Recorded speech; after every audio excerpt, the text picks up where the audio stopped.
কৃষকসকলৰ বাবে এটা বেয়া খবৰ, কিয়নো বৰ্তমান আজিৰ পৰা PM কিষাণৰ যিটো অফিচিয়েল ৱেবছাইট আছিল সেই অফিচিয়েল ৱেবছাইটটো বৰ্তমান বন্ধ হৈ আছে।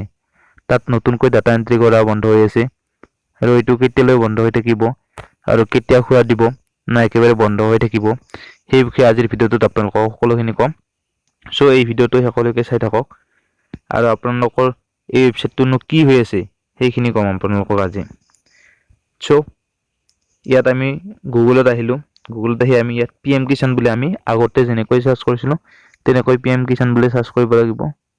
সো ইয়াত PM কিষাণ বুলি সাৰ্চ কৰাৰ পিছত আপোনালোকে ইয়াত প্ৰথম ৱেবছাইটটো আপোনালোকে আগতে য'ত যাই পিনে অনলাইন কৰিছিল সেই ৱেবছাইটটোত আপোনালোকে এইটো দেখা পাইছে প্ৰথম ৱেবছাইট, এইটো অফিচিয়েল ৱেবছাইট হয়। এই ৱেবছাইটত ক্লিক কৰিলে আপোনাৰ এনেকৈ ৱেবছাইট আন্ডাৰ মেইনটেনেন্স। বৰ্তমান এই অফিচিয়েল ৱেবছাইটটোৰ ওপৰত কিছুমান কাম কৰি আছে, সেইটো কাৰণে এই অফিচিয়েল ৱেবছাইটটো বৰ্তমান বন্ধ ৰাখিছে আৰু এইটো ৱেবছাইটত বৰ্তমান কোনো কাম হোৱা নাই কাৰণ তাৰ ভিতৰত কাম কৰি আছে। সো যেতিয়া এই ৱেবছাইটটো খোলা দিব, কি নতুন আপডেট হয় সেই বিষয়ে এটা ভিডিঅ' বনাই জনাম। সো আজিৰ ভিডিঅ'টো এইখিনি আছিল, ধন্যবাদ।